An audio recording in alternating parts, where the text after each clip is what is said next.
بسم الله الرحمن الرحيم والحمد لله رب العالمين والصلاة والسلام على رسولنا وحبيبنا محمد وعلى آله وأصحابه أجمعين. اللهم صل وسلم على سيدنا محمد.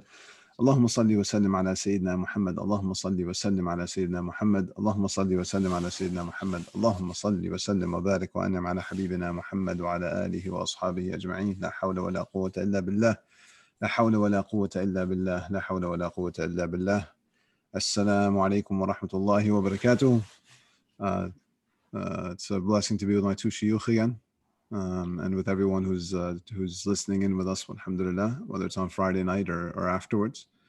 I ask Allah subhanahu wa ta'ala make this a session of pure intentions for everyone, inshallah, a session of ibadah, a time of remembrance, and a time that brings us closer to Him, inshallah, and elevates us in this life and the next. How are my two shuyukh doing this week? Alhamdulillah, walfadlillah, wa shukrulillah, alhamdulillah.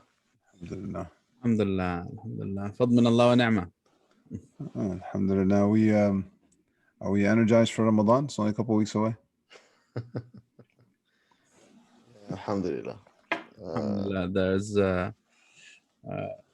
sorry, before you get into that, there's a beautiful dua that Amu Fikri taught me, or it's like a response to Kif Halak. That just stuck with me. It's a beautiful meaning. Allahumma afuka wa ghitak, Allahumma afuka wa ridak wa sitruka wa ghitak. Very often when I'd ask him how you're doing, he'd say, "Oh Allah, give me your afu and your rida, your forgiveness and your approval, and your sitr, and guard me and my privacies, and your ghitak, your protection." Yeah. Ameen ya Rabb, Ameen ya Rabb. Ameen. I always, when the end of Rajab comes and it's, the remembrance of the Isra and the Mi'raj, and there's this, every year I have this kind of,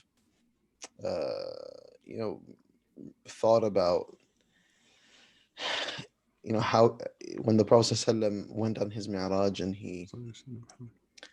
he was elevated the way he was elevated, and he was taken above, the simple things of life and the turmoil and the tumult of life and the challenges, and just kind of elevated into this very profound and beautiful and peaceful reality, which is being in the company of Allah subhanahu wa ta'ala.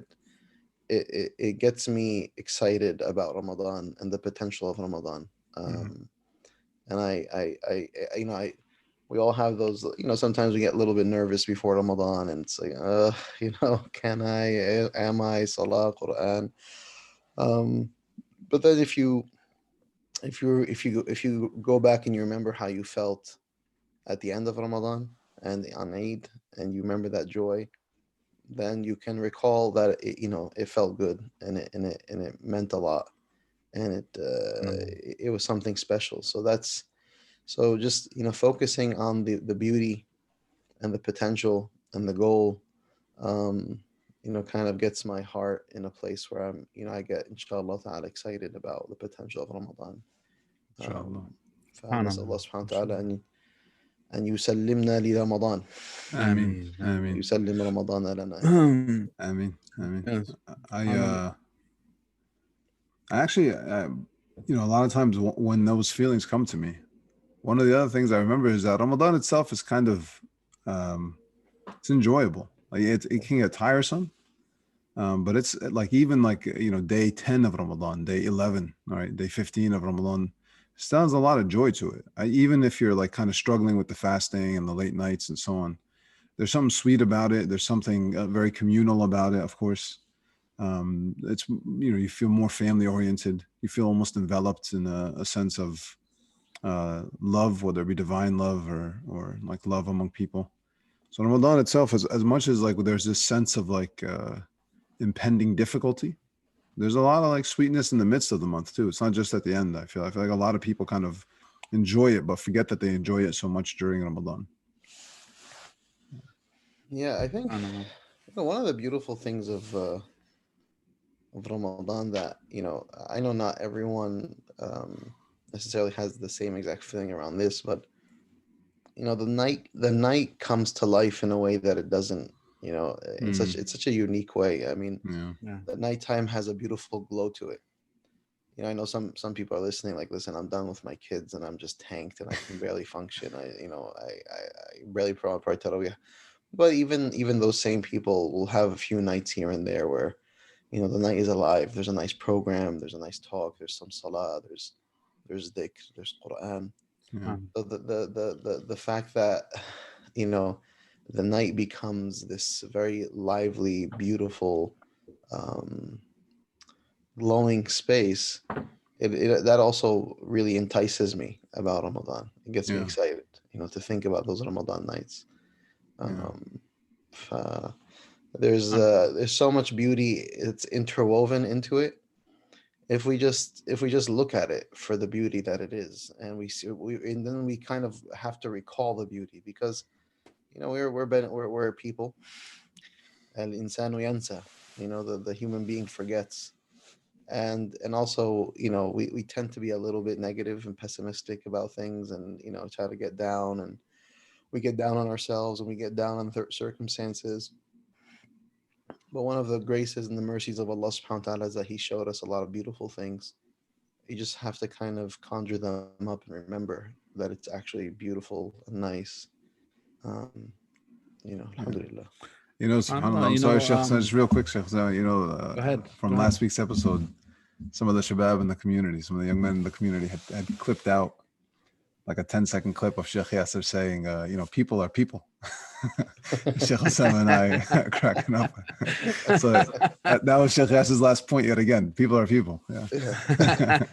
No, that wasn't the same point. I said, listen, I know. mean, people are people is a much more profound point. This one was al-insanu yansa. Yeah. وما سمي الإنسان إنسانا إلا لأنه ينسى.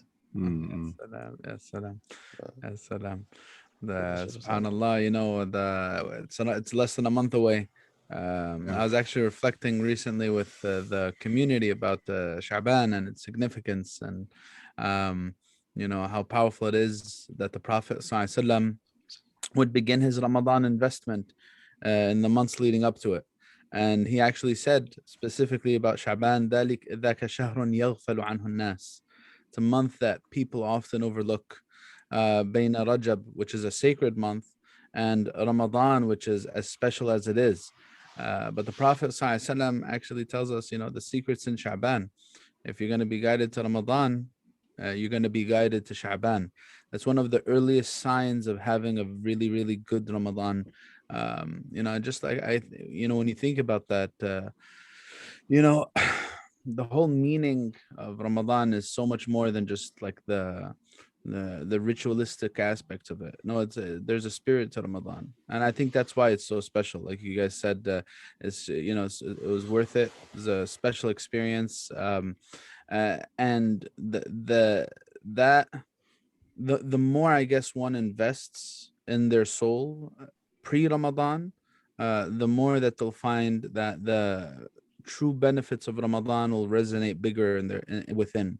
Yeah. You know, um, and there's just so much to say in that regard, but just those words of the Prophet ﷺ when he said ذَلِكَ شَهْرٌ يَغْفَلُ عَنْهُ النَّاسِ بين Rajab wa Ramadan, and he said it's a month that the actions are presented to Allah Azza wa Jal.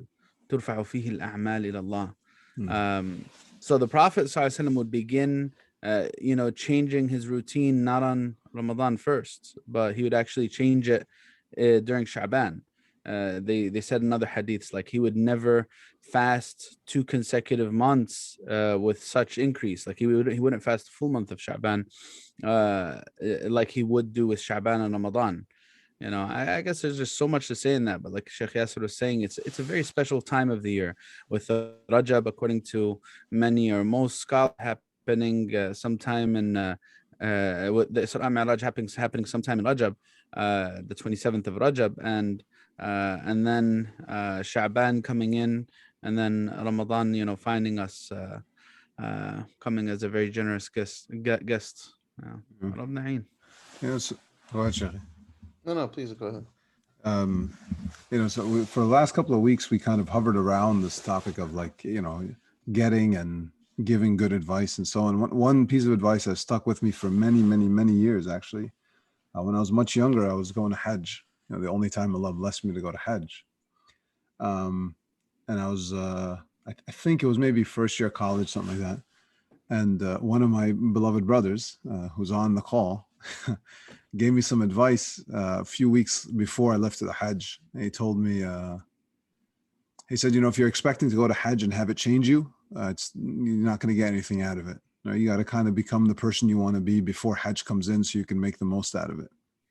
And it did actually completely change my approach to it. And I think it was one of the reasons why I remember that Hajj being so meaningful and impactful for me. So it's become sort of like a rule of ibadah for me, right? That if I really want to take advantage of the special times that Allah Ta'ala gives us, it has to be something that I got to change my perspective and my habits before those opportunities come, not just when they come, right? You can't take advantage of an opportunity if you're not ready for it. May Allah bless that brother. I mean, all the brothers, and the sisters. There's something, our teachers, and I'm sure Shaykh Osamah can recall some of this. Is they refer to this time period as a musim, as a season, almost as a sacred season. When you start entering into Rajab and Sha'ban and Ramadan and Shawwal and then you get closer to Hajj, there's this seasonality that's playing out that you'll find a lot of ihya of layali. You see the scholars gathering with students and in public gatherings and otherwise to bring life to the nights with worship and praise of the Prophet sallallahu alaihi wasallam and recitation of the Quran and litanies. And I think we need to, as a community, really revive the celebratory spirit in our spaces, because I think one of the things that unfortunately has happened is we've turned our acts of ibadah, and our acts of ibadah are acts of truly loving surrender. We're lovingly and knowingly surrendering to Allah. We've turned them into very blunt ritual acts, stripped of the celebratory, joyous, beautiful quality that are actually embedded in them.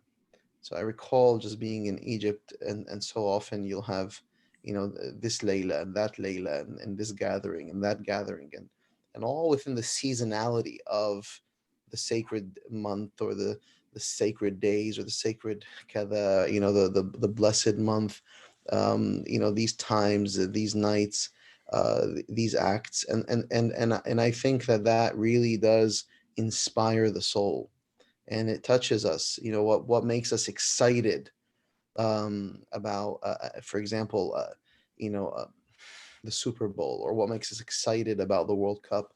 There's a certain seasonality to it. It's a big thing, and people are excited about it and getting dressed up for it and planning parties and trying to get to the stadium or whatever the case is.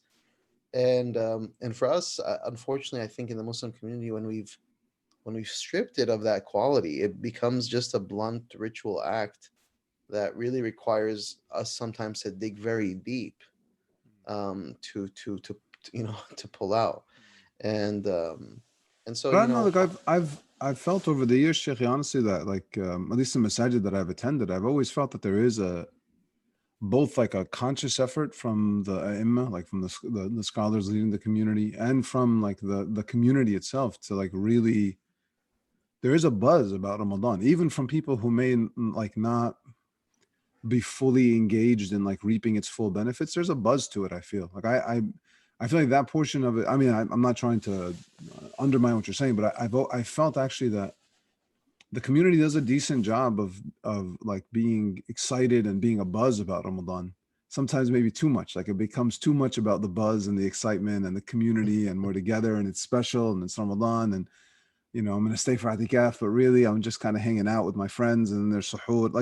There does seem to be a holiday buzz to Ramadan. I'm not sure if that's what you were referring to, but I have felt that quite a bit actually. Yeah. No, I mean, so I think you're referring specifically to ICPC, and no, and that's a Maybe, beautiful, yeah, maybe. and we happen to be on the ICPC platform, Yeah. and I think that's a very beautiful thing. And I remember how Ramadan was in the 90s and how Ramadan is today. And there, mashallah, there's been a profound evolution over the years for that spirit and the young people really enjoying Ramadan and getting excited. So I'm not downplaying that or negating. And mashallah, there's a lot of beauty. I'm actually, what I'm saying is not to kind of it's nothing more than, I believe there's a lot of beauty that's expressed. I'm just illustrating that the seasonality. By that I mean, in Yeah. Rajab there's nights of ihya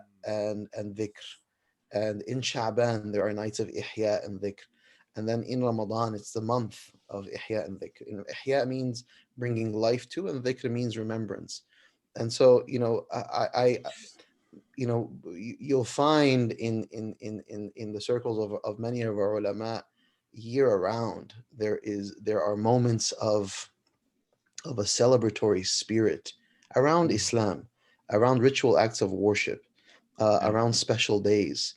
Yeah. And that very often does inspire the heart and the soul to be awake and to be lively, and to be drawn to, and to be excited about.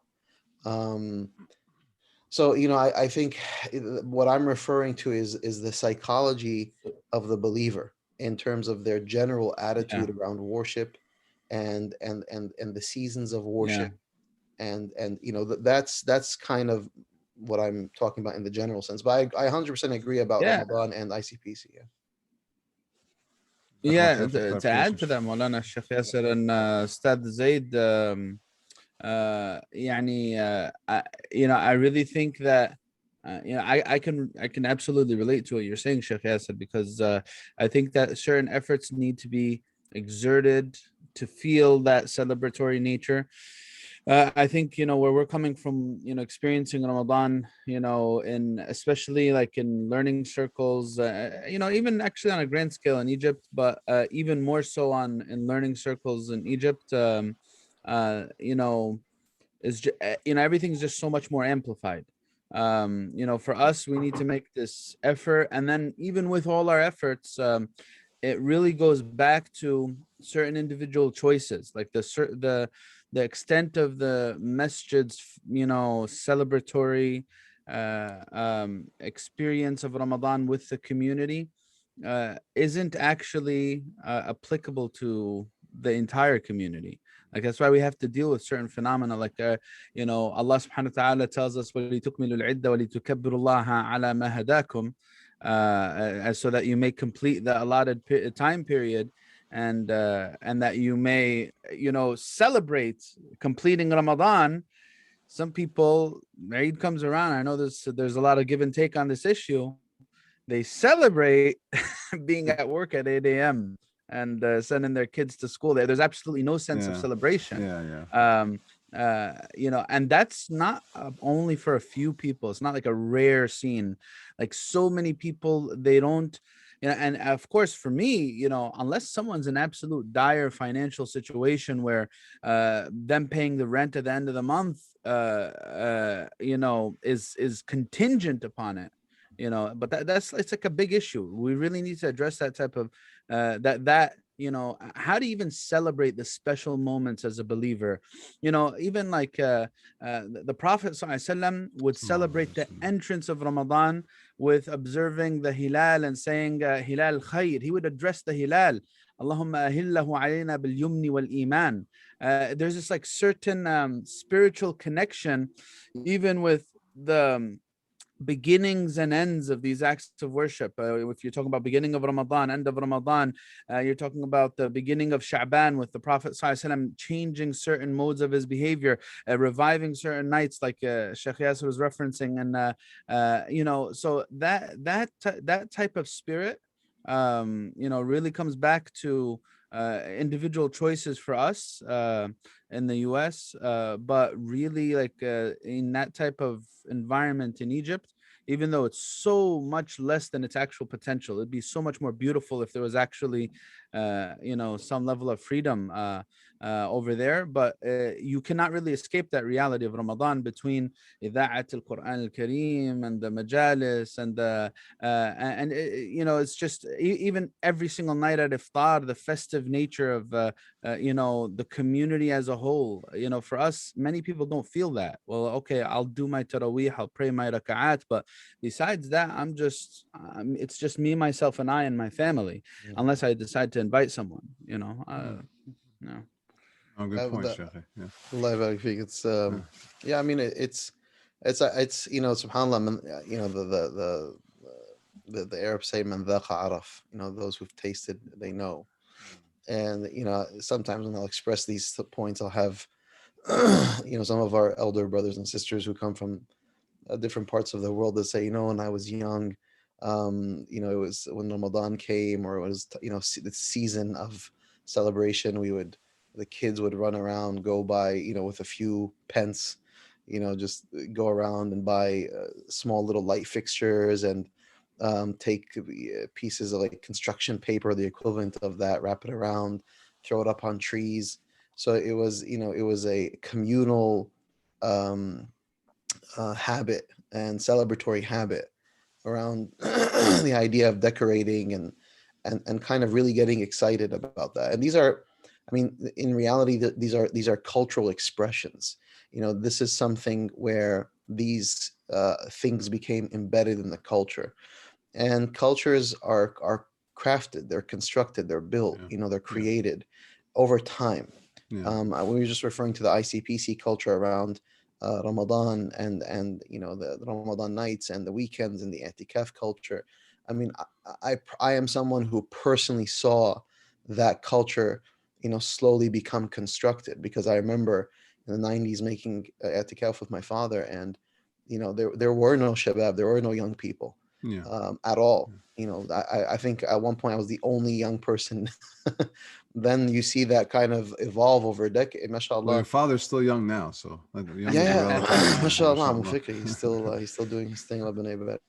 Um, but the point that I'm making is, I think as parents, as family members, as community members, as aunts, uncles, we need to really think about like creating and cultivating that celebratory spirit, in your home, in the lead up. Start decorating from now. Literally start the decorating process, and start to really think about how there can be this excitement around not just Ramadan, but شعائر Islam. ذلك ومن يعظم شعائر Allah. Allah. Those who really glorify the sacred rites and rituals of Allah subhanahu wa ta'ala, فإنها من تقوى القلوب. That is from the God consciousness of the heart. And so there is a spirit of ta'zeem. This is al-Isra wal-Mi'raj. This is, the night when the Prophet ﷺ was taken on the sacred journey. How, we tend to, unfortunately, some of our discourse now has become, well, does, I mean, that's, there's no, we don't need to really be, mindful of that night. It's just, there's no kind of religious, historical precedent to recognize that night. That's not what's being mentioned. What's being mentioned is, this is our deen, this is our history, this is our heritage, the life of the Prophet ﷺ, the life of the companions, revelation, the engagement with that revelation, the moments in our history, and to commemorate and recognize and speak about, right, and truly celebrate with expressive forms, with the presence of our hearts and minds. What else? It's like, what else do we want to be excited about in the span of a year, other than things that are deeply attached to Allah wa Rasuluh, right? And the Sahaba and the inherited tradition. But I think there is a lot of merit to us developing this as a part of our ethos and our cultural identity. And especially in the West, you talk about being your identity and being a Muslim in the West, or being a Muslim, it doesn't even matter anymore in this globalized world, being a Muslim in the West or East. Yeah. You want to really you want to create and cultivate and develop your cultural normativity. What are the cultural norms that are going to be present. I mean, Sheikh Osamah mentioned one aspect of, for example, on Eid, people going to work and kids going to school. And listen, I mean, we're not knocking anyone, and as Sheikh Osama said, that has a darura, like has a necessity, but to not purposefully and thoughtfully and intentionally create the space to recognize and to celebrate and to appreciate وإدخال السرور والبهجة والفرح, to bring happiness and joy into the hearts. I mean, there's something I want us to recognize that's off about that. And the Prophet ﷺ, when speaking about the days of Eid, he would say, these are ayyamu aklin wa shurbin. These are days of food and drink and merriment and joy. Yeah. And great naps. Yeah, I know, like, for this issue, I've addressed it, Molana, with my community before, with the community here before a few times, and I really think it's more, it's a really important issue on a philosophical level. Like, when we say darura, necessity, that actually means necessity. It's yani, necessity means, like, all right, if I don't do this, I'm going to fall into dire financial troubles. The reason why it's so problematic on a philosophical level is because it trains your children to perceive certain things in a certain way. To begin to perceive Ramadan, Eid, in a certain way in terms of its significance and priority. Yeah, I'm willing to take a week off to go on some lavish vacation where I spend thousands of dollars for some people. But when it comes to Eid, I'm busy. I need to go to work.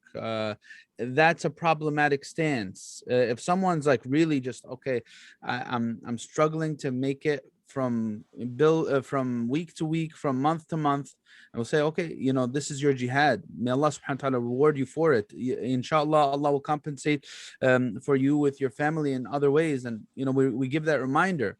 But for me, it's just on a philosophical level. When someone sees a sha'ira of sha'air Allah Azza wa Jal, the Prophet ﷺ tells us these are ayyamullah, these are the days of Allah, the days of akl and shurb, eating and drinking and remembrance of Allah. The Prophet ﷺ is telling us this is a sign of Allah. If someone just gives absolute no heed to that, yeah, it was just as the day before or the day after or the week after, makes no difference to me and myself and my family. That's a devastating choice. It's a devastating choice on a philosophical level. Yeah. I mean, it is on a philosophical level, but I will say it also. I don't know of a day in the year that is just sweeter and more enjoyable than the day of Eid al-Fitr, like the first day of Eid al-Fitr. Like there's, I mean, and I'm not, I know the Eid al-Adha is the technically the bigger Eid, but I think because everyone, the whole ummah is engaged in ibadah leading up to Eid al-Fitr, like the ibadah that sort of welcomes in the Eid, it has a different feeling to it. And I don't know of the day of all the holidays that we get to celebrate in this country that is sweeter than that day. So you're actually, I feel sad for people when I see them, like they come to the early salah, then they go to work.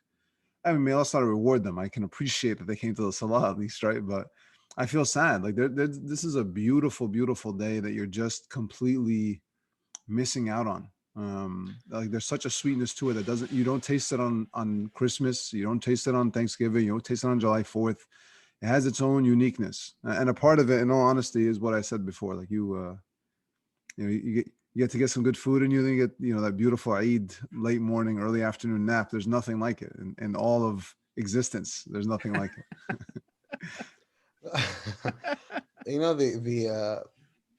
I just want to say a few things. First off, I mean, I think what Sheikh Osama is touching upon is very interesting, in that we're talking about the kind of the practice and the cultural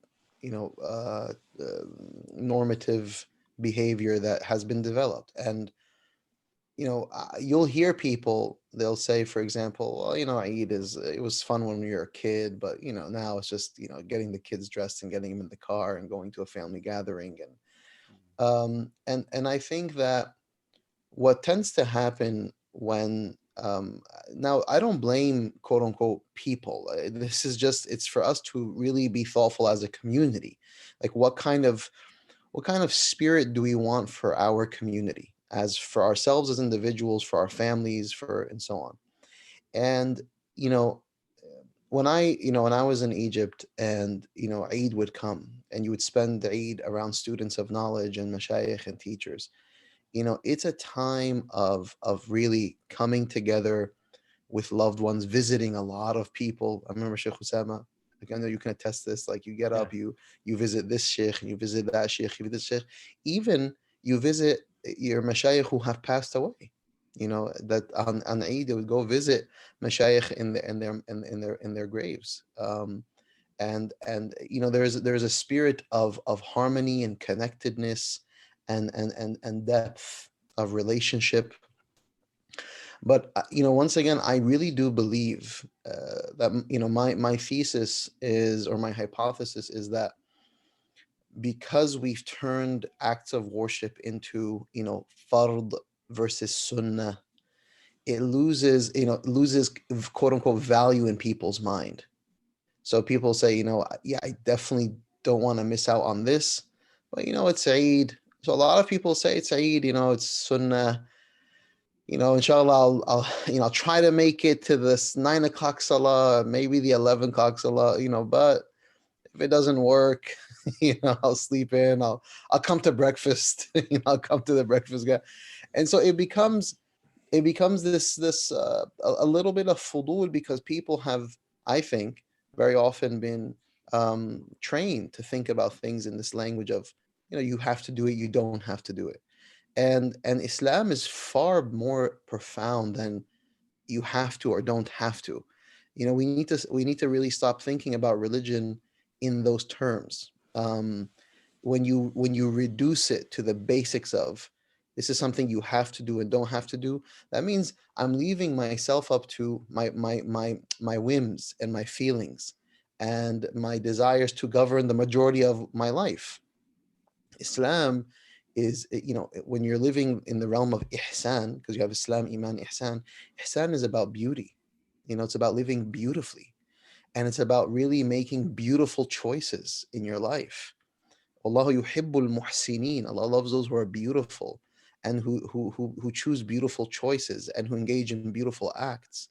So once we start thinking about the days of Allah, and the days, and these special days of the year, the days of commemoration and recognition, the days that are unique to the Prophet ﷺ and special to him, and you think about it within the light of, in a context of beauty, and then you attach to it the celebratory quality of having some food, some drink, some merriment, some dhikr, some nasheed, some this, some that, then it becomes something that inspires the soul. It really does begin to now inspire the soul and Yeah. nourish Yeah. and cultivate excitement. And I want this to be the case for all of us. For we don't need to think, because Sheikh Hussein was talking about vacations, right? We put such a high value on vacations because we built up this idea in our mind that that's where my relief is going to be. It's just when I get out of here, get out of my job, I go to wherever I'm going to go to, on the ocean or in the mountains or whatever, spend a week. Like that's going to be the epitome of pleasure, joy, and happiness. And for those of us who've been on vacation, we know that that's not necessarily always the case, right? It can end up being more headache than not. But because we place a certain value on it. And Someone was asking me I was giving a talk the other day about Ramadan, and someone was saying, you spoke about all these like virtues of Ramadan and worship and all this kind of stuff, but how can I, as someone who's going to college, and I have a really rigorous schedule at college, I can barely function by the time I get to the night or whatever. And so it's like, I just feel after all is said and done, I have very little bandwidth to give to worship. And I said, see how powerful your language is? Just your language itself and your style of expression, to say that I'm doing all these really heavy lifting, important things throughout the day, and I just don't really have the bandwidth or the time for worship. So, is that not a glaring misplacement of like a Yeah. value proposition? you know, I put a lot of Subhanallah. value on the idea of my university studies and my degree and my grades and my potential and my networking and my job prospecting, all that kind of stuff. But worship becomes this afterthought. It's something that I have to do, and I'll just try to do as much of it as I can. Now, of course, it's gonna be received with such burdensomeness. Like, of Subhanallah. course, if it's devalued that way, and I'm not knocking people, wallahi. I mean, I just want us to begin to expose some of the cultural norms that we've Yeah. developed that I actually think are very harmful, and they're hindering our spirits. They're hindering our Subhanallah. happiness. Yeah. Um, And I think but when I devalue this, then what's going to happen? What is it going to mean to me? Yeah, sorry, go yeah, ahead. Sid. yeah. I think like what Sheikh Yasir is trying to get at is not that like you're a bad person if you have like a really busy, because I have a couple of young brothers that attend the halaqah with me who are like they're in the midst of like exams and they can't get out of it this year because Ramadan kind of hits right in the heart of the exam period, right? And it's very different than what it was the last several years where it was over the summer and they had a lot more free time. That's just a natural, it's tough sometimes. Yeah, you're not going to be able to maximize your experience of Yeah. Ramadan because you have other responsibilities, and those responsibilities in the eyes of Allah can even be ibadah. I think what Sheikh Yasir is really getting at is more about your approach to things, not so much about like the practicality of the Yeah, difficulty, and your right? Because spirit around yeah, it. Yeah. yeah, Yeah, yeah, Yeah. هو يعني I guess to push that point further, Molana, I guess sometimes, yeah, certain things are out of your hands. But even just beyond Eid, that discussion that we just had on Eid, if you look at the month itself, there are certain milestones in the month that are like constantly, pushing us to have this like the certain Ramadan spirit, if you want to say. The Prophet ﷺ says that whoever prays the nights of Ramadan, غفر له ما تقدم من ذنبه.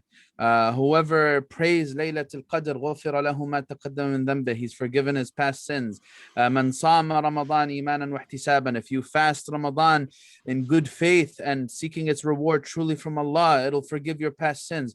Oh, last tens come in. When's Laylatul Qadr? Oh, we don't know. There are certain signs. You know what? Ultimately, if you position yourself in a certain way, that's the only way where you'll be able to benefit from Laylatul Qadr and meet Laylatul Qadr. This idea of meeting Laylatul Qadr, the profound nature of that is just because it's like it's meant to be a month of transformative change, and transformative change can't happen in a day. And we need to be pushed to our limits. And that's the other thing about the subject here.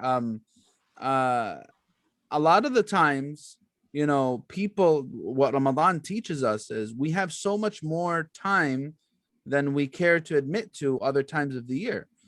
We have so much more energy and capacity. Of course, there's a special Ramadan atmosphere, but still, if I really want to do something, Ramadan shows me I actually can.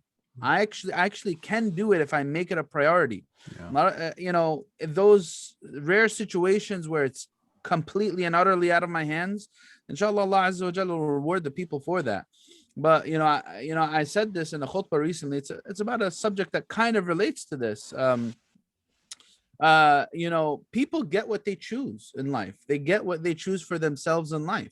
And for some people, this was the reminder. You don't want to be that person who makes a lifetime of choices, those choices including working 60, 70 hours, 80 hours a week. So not just so you could get by, but so you could get by with luxury, living beyond your means, getting into all kinds of debt, and exhausting yourself financially and creating a sense of anxiety and emotional distress at the expense of what?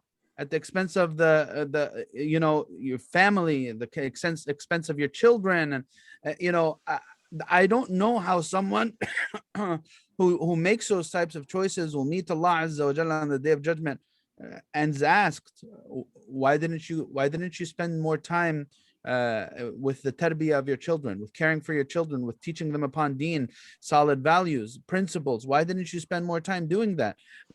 Oh, I was too busy working 60 hours a week so I could pay off this mortgage and this car lease and so on and so forth that I could hardly afford. And so it's really what people choose for themselves sometimes. And this is just like, it's like a bigger cultural issue, this idea of living beyond our means and exhausting ourselves and spreading ourselves real thin. It takes away from some of that sweetness in life.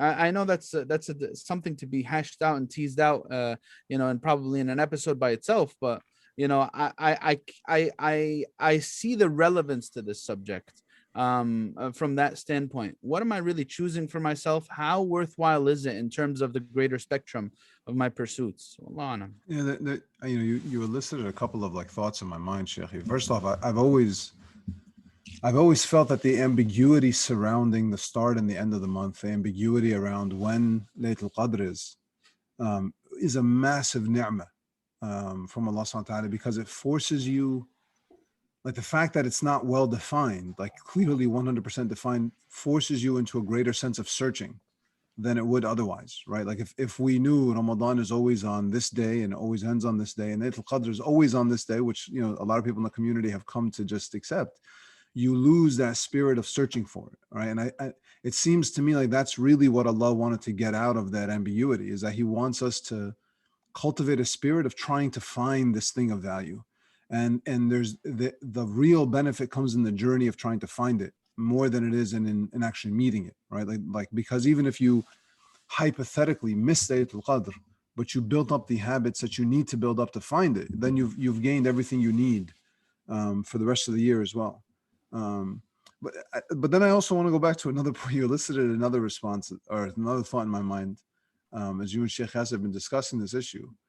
And this might be a little bit harsh maybe to some people, but I want to call out specifically like the brothers who might be listening to this, the brothers who have families.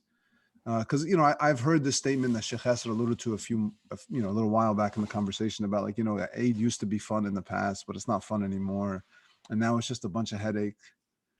I feel like a lot of times when I hear men speak about like the culture in their own household, there's this like passiveness to the way they speak about it, as if they don't have the biggest influence on it. We as men in the household, as the fathers, as the husbands, we have probably the biggest role in setting the culture in the home. And so like if you approach Eid with this and Ramadan with the sense of just like, we just got to get through it. Yeah, that's most likely what you're going to be fed back by your family. And if you approach Ramadan, even if you don't feel it, if you fake the feeling of like, no, this is a happy time. I want my kids to feel happy. I want my wife to be happy. I want to be celebratory. You'll find it actually given back, right? Because your family, whether you notice it or not, they tend to take a lot off of you. I mean, you take a lot off of them, but they also take a lot off of you. And so if you're feeling like, man, Eid kind of is boring, I put that on you. Make it fun, right? Like approach it with a sense of joy, of jubilation, of happiness. And I think you'll find your family give it back to you. Approach it with a sense of patience. Yeah, there is a lot of like frustration and annoyance that comes up sometimes on Eid morning. People are trying to look their best and get ready. And if you have a bigger family, it can get really annoying to get out the house at the right time. And you want to make it to the first salah, but you don't make it, all that stuff. That's all the good stuff. That's all the great. Exactly. It is like, and if you set it up to be that way, that like, you know what? Yeah. Some mishaps are going to happen, but we're in a happy time. It's Eid, it's Ramadan. We're going to be, I think you'll find it fed back to you. And if you find nothing but frustration fed back to you, you might want to, look at how you're approaching it yourself. So as harsh as that may sound, I think, we as fathers and husbands in the household play a massive role, if not the biggest role in setting that tone in these moments. But this is exactly what I was referring to in terms of Islam and the celebratory spirit. It's recognized. Because unfortunately, Zaied and Shaykhna, is that I feel like as a cultural imperative, much of the practice of Islam over the past decades has been stripped of that, right? It's become ritualistic. It's become blunt. You do, you don't do. So my whole theme, as I've been speaking, is about recognizing that Islam is inherently embedded in that celebratory sha'ira spirit of recognizing and identifying and speaking positively and experiencing merriment and joy and being in suhba and being in fraternity and sorority and being together. So much of the seerah you'll find, times of the Sahaba with the Prophet gathering around food. It's very common. And the Prophet ﷺ speaks about increasing the hands, so that the barakah increases, the blessings increase of those who are sharing along with you. So it's Sheikh Osamah, I think one of the problems, when you were speaking, I was thinking, I think people will listen to this and they'll say, well, Sheikh Osamah doesn't understand, how much I have going on in my life and the burdens I have and the responsibilities I have. Or Shaykh Yasir doesn't understand and recognize, or they don't realize like what a full-time job means or whatever. Now, sometimes people knock shuyukh that way. They don't understand what it means to work full-time in Ramadan. It's like, okay, well, first off, I don't think you really appreciate what a sheikh has to do in Ramadan. They don't sleep. They don't actually function, and it's yuwasiruna al-layla bin-nahar. But as someone who actually worked in the corporate world, I can actually claim that I know what that looks like as well, and going to college in Ramadan and those realities. So it's not as if I don't want this to be a discourse around. It's like an antagonistic, you people who go to work or you people who go to school and we people who are no. This is not a we versus you, right? Yeah. And none of us are even remotely indicating that.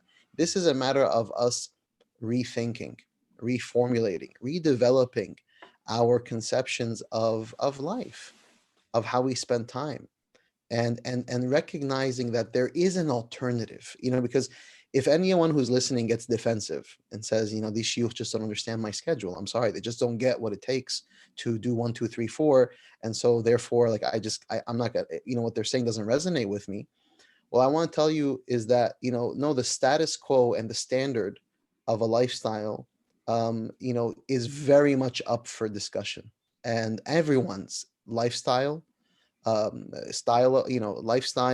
practices, behaviors, the cultures around seasons and times, everything can be redeveloped and refined to be more beautiful, to be more nourishing. This point that Zaied was mentioning about fathers in the home, a father's attitude means a lot. Prophet ﷺ, and Shaykh Osama, correct me, but he says that the asharrun nas, the most evil of people, are those who, when they enter into the home, the joy dissipates, and you'll see the faces of the people in the home kind of being expressive and happy, and then it just shuts down. Why? Because this negative energy came into the space. And those are, Prophet describes them as the sharru rijal, from the most evil of men. So our attitude, our disposition, our feeling, how we are spiritual nourished. And some guys will say, listen, I'm so taxed, I'm so exhausted, that's all I can give. I don't have more to give than that. Well, the antidote to that is to think about, well, what are the practices and the behaviors and the relationships that I have that I'm purposefully cultivating, instead of saying to myself that I'm going to come on the weekend and just further isolate myself because I just need to like get away and not deal with people and just relax. You're actually digging yourself a deeper hole by not by depriving yourself of opportunities. We're social beings, so when we choose to then be in social context and connect with people and make those relationships, it is inherently nourishing to the spirit and the soul. It requires, however, intentionality, work. And I'll say this, and I want to see what the mashayikh have to say. We may be suffering right now from, I would say, uh, almost like a flawed cultural reality, because I don't think I think we've lost much of what we've inherited, unfortunately, sadly, and right now we're kind of just like struggling to build our cultures. A lot of families today with children are thinking like, what's my family culture going to be like? Especially, may Allah bless our parents and our older generation, but as they continue to become older and pass on, what is what future generation going to have as a cultural reality and cultural expression? And I think what you and I have to do right now is just realize that the onus is on us to create and cultivate and develop the spirit and the cultural imperative that becomes to define who we are as a community, and what we celebrate and what we love. And we just have to come together and actually decide that that's what it's going to be. And as Allah says in the Hadith Qudsi, "Man atani mashiyan, ataytuhu harwala." You come to me walking, I'll come to you running. And Allah subhanahu wa ta'ala then will the divine reality will manifest in our lives and embed so much barakah. We need, what we actually need is, we need barakah in our lives. We need blessing. We need Allah yubarik fil alaiq. Allah to bless our relationships, to bless our health, to bless our energy, to bless our time, to bless our food, to bless our children, to bless our realities. It's by the blessing of Allah that things become alive, and we just have to لابد أن نقبل. We have to go forth, بصدق التوجه, with an honest and sincere, movement towards that reality. بإذن الله تعالى. Jazakallah khair, Maulana. Yani, for beautifully describing it like that. I think it's absolutely the case that our circumstances are mostly a result of a culmination of decisions that we make for ourselves. And I think, like, a lot of the times, people, when they get frustrated with their circumstances, their reality in life, I usually encourage, it's important for us all to just take a step back and see, all right, how much of this is really out of my hands? How much of it is really out of my hands? Honestly speaking, our circumstances are a culmination of religious decisions, social decisions, and spiritual decisions, financial decisions. All of this creates this reality in our families, in our individual lives. And our job, if we really want to make a difference, is to just begin to negotiate these things, because for most people, the circle of the things that are within the power of our decisions is far larger than the things that are really out of our hands. Those things that are really out of our hands are numbered. But most things, if we try to negotiate them, try to make some compromises, sacrifices, restructure our priorities, that's a solution to many problems. So I just think we just need that, that fahm and that understanding. All right, well, why are people so stressed out due to their financial circumstances? Why do people need to choose to live with a dual income home, and what's that gonna mean for the family and for the children? Well, why am I making the financial decisions am I making? Are they really based on necessity, darura, or is it really more of, well, I could have chose to live with a little less luxury but a whole lot more comfort, but I chose something opposite because that's the general mode of society. That's just the financial part of it. If you go to the social, who do I associate with? What do I allow to be at the forefront of my decision-making process? I think all of these, it's not about people being good or people being bad. It's not about antagonizing people or not. It's more about to call to, have an impartial look at our decisions and where they have led us, and how can we make some adjustments to find a greater sense of happiness in our lives. Allah alam. Again, like while Shaykh Yasir and Shaykh Sam were speaking, some thoughts came up. Firstly, like going back to something Shaykh Yasir said about our parents' generation.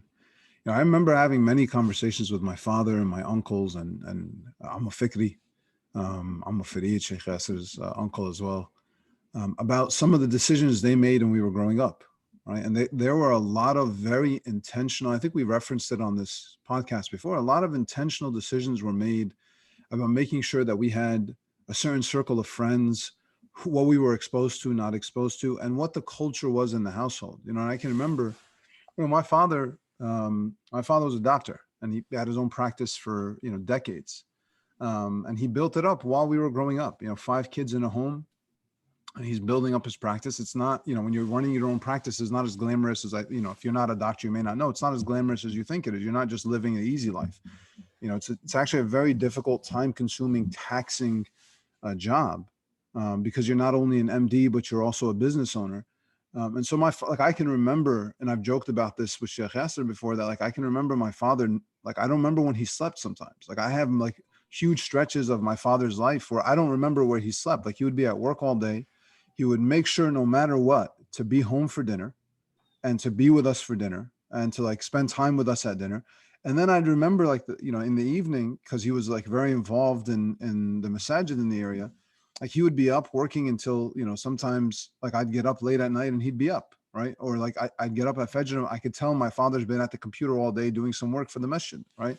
And then he'll get up, he'll get himself ready and get out for the day again, right? So there's I've lived with someone who really did put in a lot, had to put in a lot of time and energy, and still made it a priority for himself that my family is going to be first. I'm going to be there for dinner. I'm going to be home. My father was there for every Eid. He made sure Ramadan was a special time for us. It can be done if you want to do it. I now, looking back and sort of reading my father's life, I actually do think it had a lot to do with something else Shaykh Yasir said, which is, Wallahu alam, and I hope that this is the case and it's true for my father. I see a lot of potential, that there was a lot of barakah in what he was doing. Allah put a lot of blessings in the fact that he was really trying hard. He was really trying hard to stay balanced. He recognized that he had this responsibility beyond just, providing for us financially. And so there was a lot of barakah put in his time, right? Where he did all of this work that he had to do. But, we as a family, I don't know any of my siblings or my mother had ever complained that my father was never around or he was too busy for us. I certainly have never had that feeling, right? Every time I needed my father, he was there. Every time I need to speak to him, he was there. I don't remember a special moment in my life except that my father was a big part of it. And so I read that as being when I look at that for my own life, I tell myself quite often, I know I'm extremely busy with my own work, but at the end of the day, I have a lot of hope that if I make the right decisions, because I know they're going to please Allah, Allah will make things work for me. Right? He'll put some barakah, he'll make it easier, right? And I can see it in the life of my friends and siblings too. There are many, alhamdulillah, many great men in my life, not elders, just people of my own sort of generation, who are far more successful than I am materially, but I can tell that their families are also very nourished. They're very nourished by their families and their social environments. They work a ton of hours, they work very hard, but it seems to me like there's something special happening in their life, right? Things just seem to work out, things align, things work out. And I read that as barakah, right? Inshallah, that's a sign of pure intention. The person's really trying to make the best choices. And so you find these pathways are made for them to take advantage of. All right, so I hope and pray that there is a lot of that for us. I do think, yes, it can get very taxing in this culture, in this life, trying to provide well for yourself and your neighbors and your community and your family. But if you are really trying to make the right choices, Allah can put some beautiful barakah there. And the last thing I'll mention, I know just because we're probably going to move off this topic, I do want to say it. There is a subset or a subculture within sort of the business culture in this country these days, of people who have come to realize that the go method of work, it's not successful in the long term. It burns you out, it makes life miserable. And so there's a large subculture now of forget about all what they call hustle porn. Forget about that idea of I'm only going to get ahead by just completely pushing myself past what everybody else and myself can do. There's definitely a truth to having to work hard. But if you don't allow your spirit and your soul to be nourished, you really can't do much in any space, let alone the workspace. Allah. The one thing I wanted to share as you were speaking, it was that, we mentioned we mentioned, I think, our the older generation, and you made me remember, some of the very deliberate decisions that were made by our parents in the Eid. I recall, waking up and we come from an Egyptian culture, so my mother making all these Egyptian cookies, kahk al Eid, and so on. And it's very laborious work. Like it Yeah. takes a lot of time to prepare these cookies, but you wake up and the display is set, and even the way in which our clothes was placed, prepared for the morning of Eid, or the envelopes my father would write with our names on it. So you remember, I remember those things that our parents did, to make this a special time. And it wasn't as if they were free, or they had the luxury, the quote unquote luxury of time to just do that in a relaxed state. There is, I think the previous generation, I think, had a deep appreciation for what was possible and the capacity of the person, versus I think the current generation. Which is, we kind of tend to overwhelm ourselves psychologically, that things are so much and so out of whack that I just can't.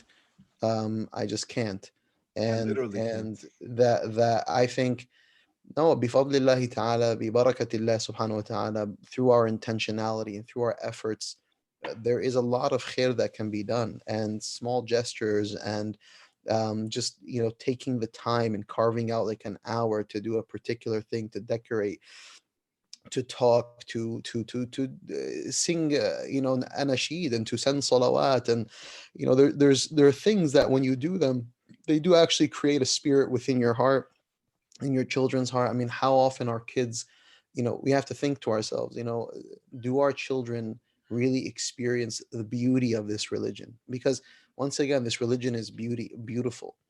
And I'll give you an example of what I mean by this beautiful expression. I remember I was there's a historical section around Al Azhar.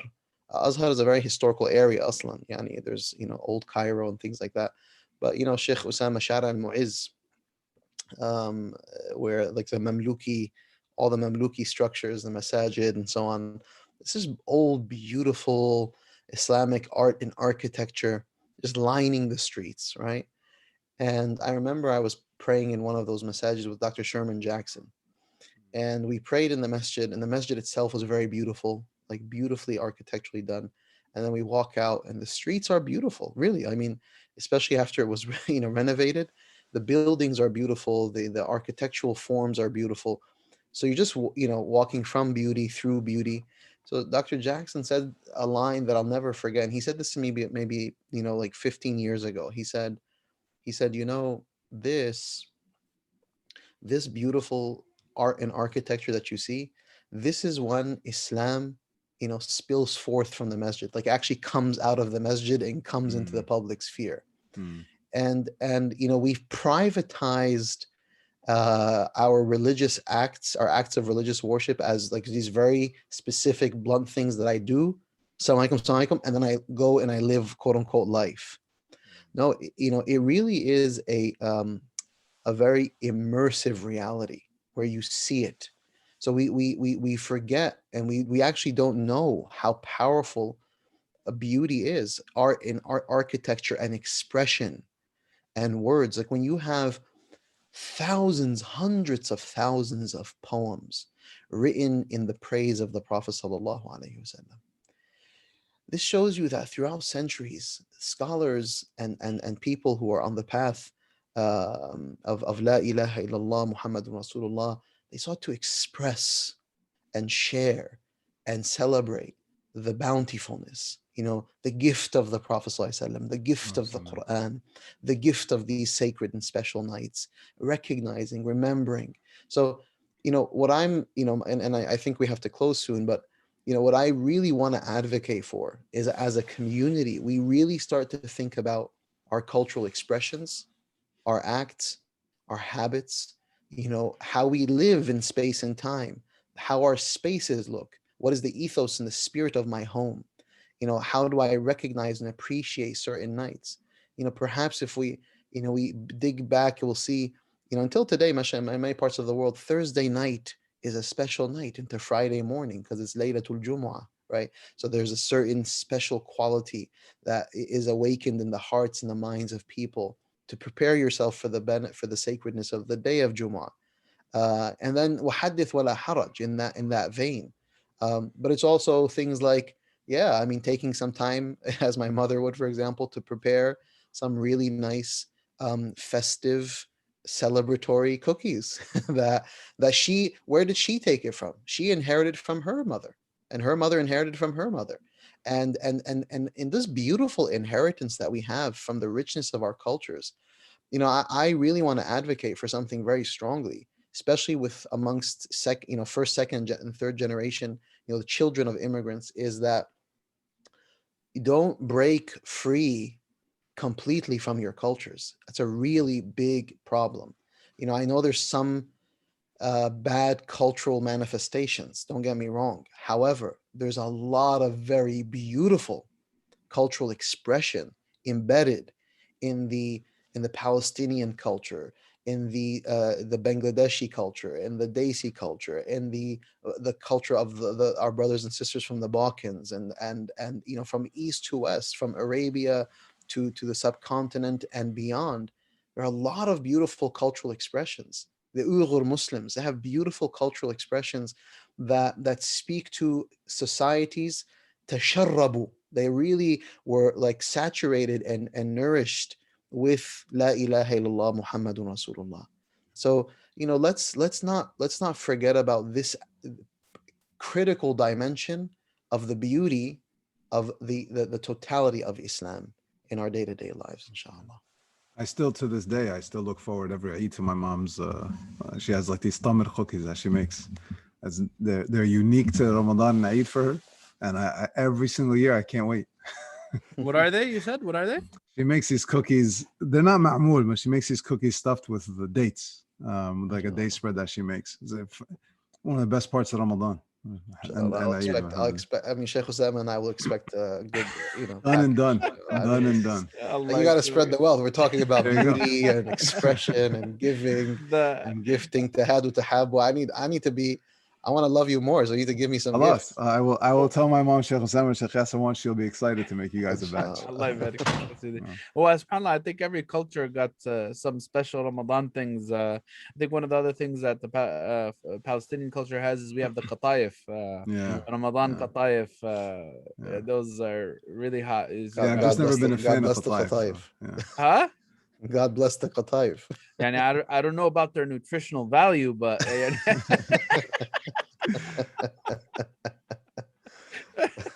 that's food for the soul. Yeah, it's not food and for your body. arteries. Barakallahu feekum. Jazakumullah khair. This was beautiful. Inshallah. Any final thoughts from either of our mashayikh? Alhamdulillah. Looking forward to being with everyone and seeing. Inshallah, may Allah, lift. Maybe perhaps we'll have another session just about the Ramadan and COVID. People perhaps have some questions around that. So maybe we can talk in the coming weeks. Maybe even next week about that. Inshallah. Inshallah. Jazakumullah khair. Shaykh Osamah, any last words? May Allah subhanahu inshallah bless you and increase you and use you for good always, Shaykhna. All right, Jazakumullah khair, everyone. Inshallah, we will speak to you again next week. Wassalamu alaikum wa rahmatullahi wa barakatuh.